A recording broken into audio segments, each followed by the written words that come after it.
Chega mais que a história de hoje é de pilantragem e das bravas, pra não falar em crime.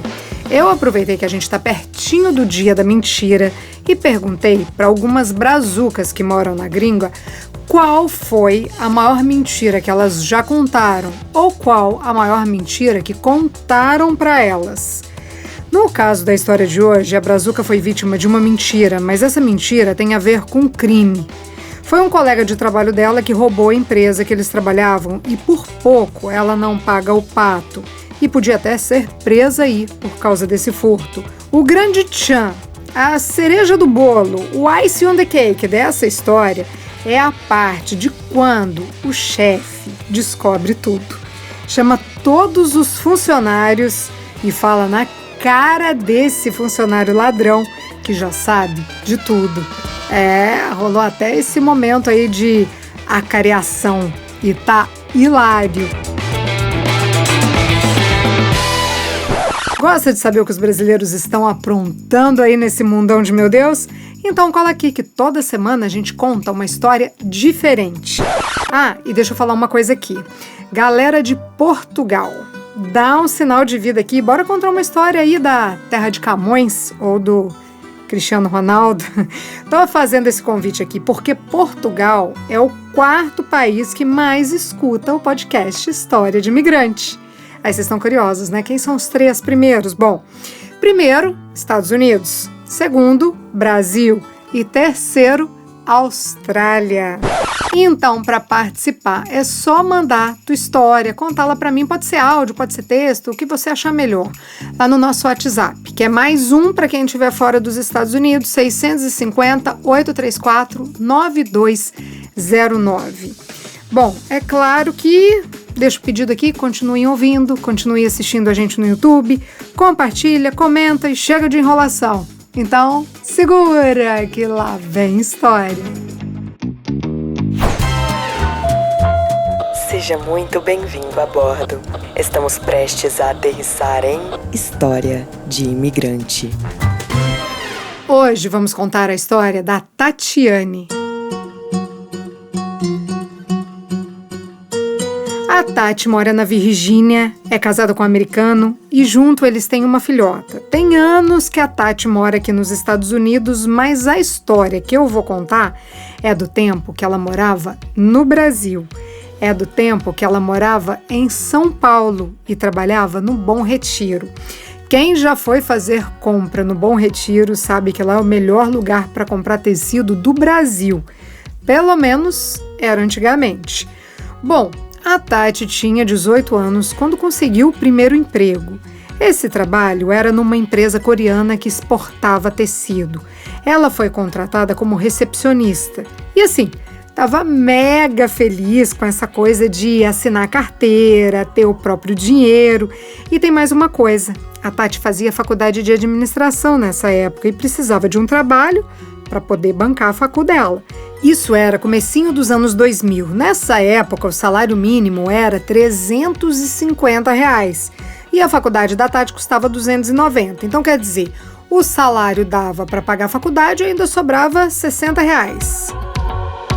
Bom, depois de 3 meses trabalhando nessa empresa, a Tati passou daquele período de teste e foi efetivada e também promovida. Ela começou como recepcionista e depois ela virou auxiliar administrativo. Essa empresa não era grande, a Tati me disse que tinha assim uns 10 funcionários. E um desses funcionários era um cara que eu vou chamar de Carlos. Eu e a Tati combinamos de não falar o nome verdadeiro dele porque não dá pra expor um cara assim, tipo um canalha desses. Eu até queria, mas né, a gente sabe que não pode. Dá vontade, dá. Então, vamos chamar ele de Carlos.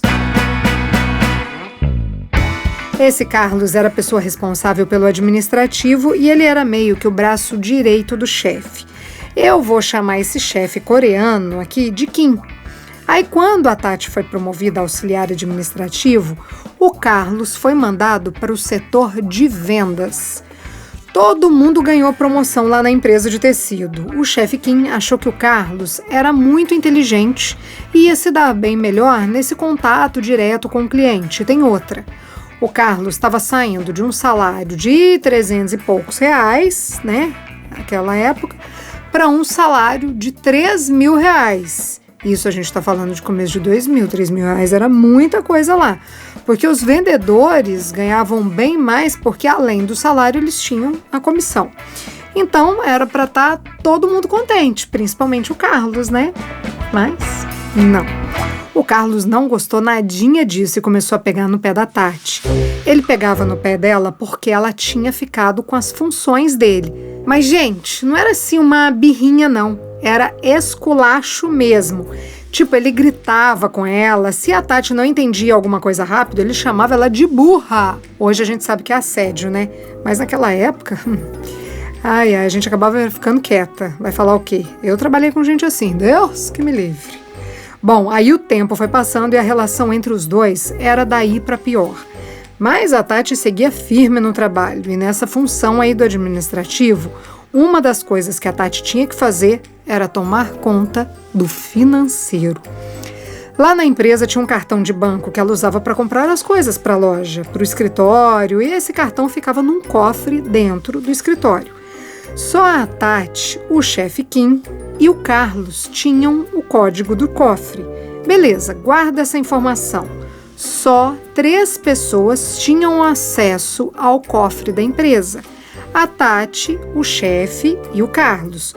Daqui a pouco a gente vai falar mais sobre esse cofre. Todo dia, quando a Tati chegava de manhã, ela fazia um balanço da conta da empresa. E num dia lá, ela viu que estava faltando R$500 na conta. E, gente, a gente está falando da época que o salário era 350. Então é como se tivesse faltando uns 2.000 e poucos reais na conta hoje, né, nos valores atualizados. Para Tati, esse dinheiro era uma fortuna, porque era mais do que ela ganhava por mês. Daí a Tati descobriu da onde estava vindo esse desfalque. R$300 tinham sido sacados na boca do caixa e R$200 foram gastos num supermercado. Mas e agora? O que a Tati podia fazer? Tinha só 8 meses que ela estava trabalhando na empresa. Quem que o chefe ia pensar que pegou esse dinheiro?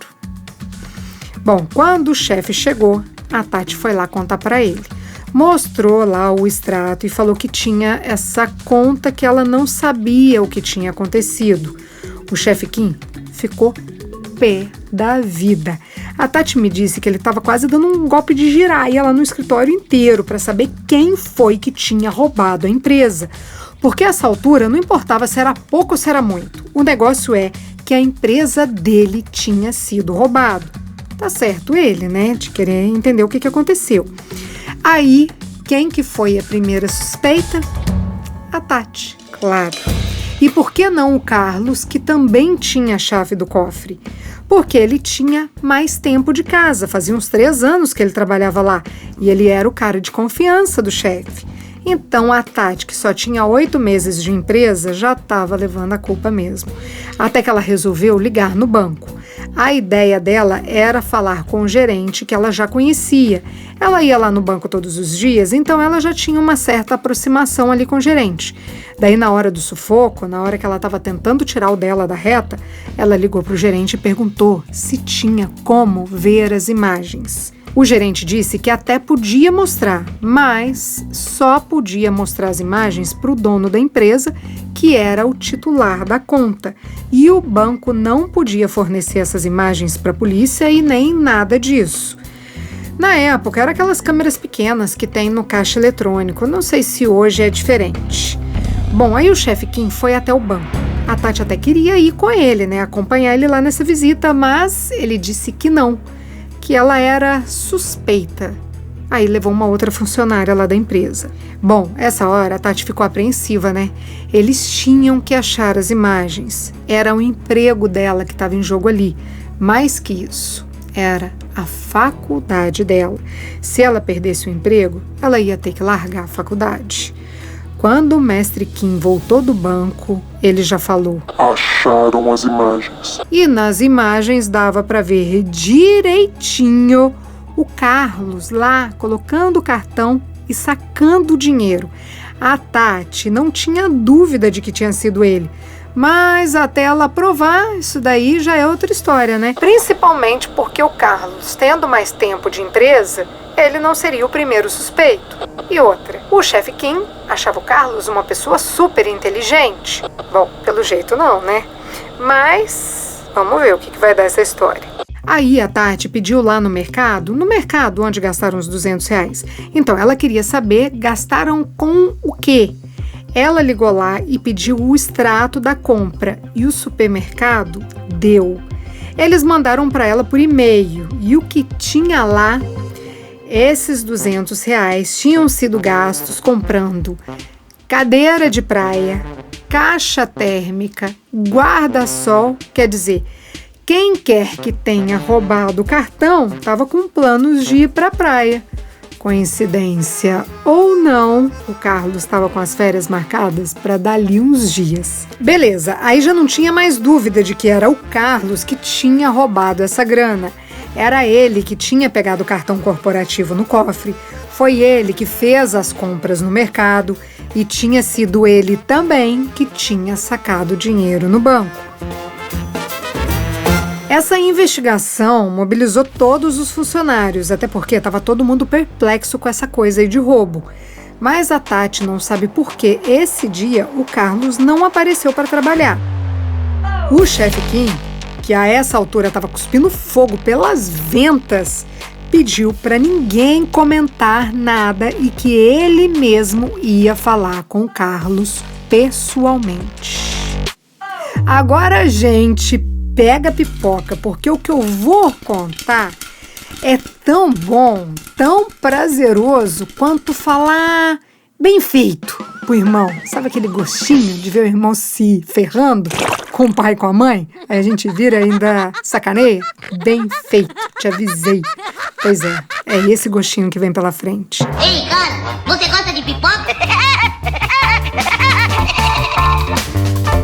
No dia seguinte, quando o Carlos chegou, o chefe Kim convocou uma reunião com todos os funcionários da firma. Todos. Até aí o Carlos não sabia de nada, ele não sabia que tinham encontrado desfalque nas contas. Nada disso. Era um dia comum de trabalho para ele. Bom, depois que todo mundo sentou lá na mesa, na sala de reunião, o chefe Kim perguntou: Carlos, por que você sacou R$300 da conta da empresa? Antes da resposta do Carlos, eu tenho que contar uma coisinha aqui. Eu tenho que explicar, falar um pouquinho de quem é o Carlos. O Carlos é desses caras bem arrumadinhos. Ele tinha uns 28 anos, usava o cabelo penteadinho pro lado, camisa social extremamente passada, cinto e sapato combinando. Nada contra quem veste assim, não. Mas é que a gente costuma pensar que uma pessoa muito alinhada está acima de qualquer suspeita. Em cima da mesa dele de trabalho ficava o livro dos Mormons. E ele era não só um integrante da Igreja dos Santos dos Últimos Dias, como também ele era importante lá dentro. O Carlos era o tesoureiro da igreja. O que quer dizer que era ele que administrava a grana da igreja. Beleza, agora vamos voltar lá para a sala de reunião, para a hora que todos estão sentados esperando o chefe Kim perguntar para o Carlos: Por que você pegou esse dinheiro da empresa? Cara, estão preparadas para a primeira mentira? Com a cara mais lavada do mundo ali na frente dos colegas, o Carlos falou que não pegou dinheiro nenhum. Chefe Kim ficou nervoso e falou que tinha visto as imagens do banco e que sabia até a hora que ele tinha ido sacar. Desmascarou o Carlos, ele não tinha mais como negar. Tava numa saia justa danada. E aí, o que o Carlos fez? O rosto dele ficou vermelho e ele começou a chorar. Vocês acreditam? Ele começou a chorar ali na frente de todo mundo, de todos os colegas e da Tati. Daí veio a segunda mentira. Ali aos soluços o Carlos falou: Eu precisei desse dinheiro porque minha família tá numa situação muito difícil. Eu não tenho grana pra nada. Ainda peguei o dinheiro emprestado com a agiota e agora ele tá me ameaçando. Eu tenho esposa e filha. Eu não posso deixar de nada ruim, que nada ruim aconteça com elas. A gente ri ou a gente chora com essa cara de pau? Bom, a Tati tava segurando o chefe Kim pro homem não pular no pescoço do Carlos. Aí depois de escutar essa mentira esfarrapada, o chefe Kim já rasgou o verbo. Se tá tão apertado, por que tá comprando cadeira de praia, guarda-sol, caixa térmica? Por que tá comprando tudo isso com o meu dinheiro, com o dinheiro da minha empresa? Gente, aí não teve mentira que sustentasse o roubo, né? Pensa na cara do homem. Ele continuava chorando. Eita, que vergonha alheia que a gente sente nessas horas. Tem uma expressão popular que diz que mentira tem perna curta, mas igual essa daqui eu nunca tinha visto. Perna curtinha. Descobriram rapidinho. Bom, aí foi feito um acordo entre o chefe Kim e o Carlos. E que acordo foi esse? O chefe Kim não ia denunciar o Carlos na polícia, mas o Carlos ia ter que devolver todo o dinheiro que roubou e ainda ia ser demitido por justa causa. Quero dizer, sair com uma mão na frente e a outra atrás. Gente, o homem é tesoureiro da igreja. Se rouba do próprio serviço, quem garante que não rouba da igreja também?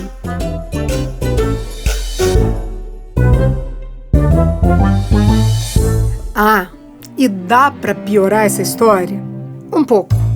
A Tati descobriu que pouco tempo antes dela entrar na empresa, sumiu R$6.000 da gaveta do chefe Kim. Na época, a moça que trabalhava na recepção fazia também os serviços do financeiro junto com o Carlos e foi ela que levou a culpa. Ela foi acusada de roubar esse dinheiro. Essa menina era filha da faxineira da firma. Ela acabou sendo mandada embora por justa causa. O chefe Kim até queria chamar a polícia, mas o Carlos tirou essa ideia da cabeça dele com um papinho: ela é filha da faxineira, coitada da mãe, vai ver a menina assim ser presa. A gente sabe aqui que ele estava tirando dele da reta, que a menina acabou sendo aí um bode expiatório dessa história. Bom, pensa bem, tanto que emprego, que arrumar trabalho no Brasil é difícil. E essa menina acabou saindo aí com a carteira suja, porque ela foi demitida com justa causa, né? Por justa causa. Então, pensa bem, coitada, acusada injustamente. Então, quer dizer, o Carlos já estava há anos roubando a empresa, o que explica ele ter odiado a ideia de sair do administrativo e ir para as vendas. Lembra que eu contei lá no começo que ele ganhava um salário de 350, foi promovido para ganhar coisa aí de 3.000 e ele não gostou da ideia? Bom, por quê? Por que ele não gostou dessa ideia? Porque ele ia sair totalmente do administrativo. E lá no administrativo, ele tinha acesso ao cofre, ele tinha acesso ao cartão corporativo. Quero dizer, ele saindo do administrativo, a mamata dele, ia acabar. E a Tati nessa história? Acho que ela sentiu aquele alívio, porque o cara era escroto pra caramba com ela. E tem outra, se ela não tivesse corrido atrás do gerente do banco e do mercado, ela ia ter levado a culpa, da mesma forma com o que aconteceu com a menina lá, filha da faxineira. E ela teria sido demitida. Podia até ser presa por causa disso. E adeus faculdade. Até provar que é inocente, a gente sabe que a justiça é lenta, tudo mais, e nem sempre funciona. Eu acho que teve gente que teve que suspender a viagem à praia. E como ele contou isso para a esposa dele? Como é que ele contou essa história dentro de casa? Eu duvido que tenha contado a verdade. Deve ter inventado uma baita de uma mentira. Mais uma mentira. Essa é a história da Tati. Na semana que vem, a gente viaja para o Vietnã junto com uma brazuca que morava na Índia. Ela foi de férias explorar o Vietnã e no meio de uma trilha tinha uma cachoeira. Ela saltou E quando voltou à superfície, ela não fazia a menor ideia de onde ela estava. Ela teve um apagão na memória. Imagina, lá no meio da floresta, na Ásia, não lembrar onde está e nem como foi parar lá. Loucura isso, né? A gente conta a história da Gabi na próxima quinta-feira, aqui no podcast.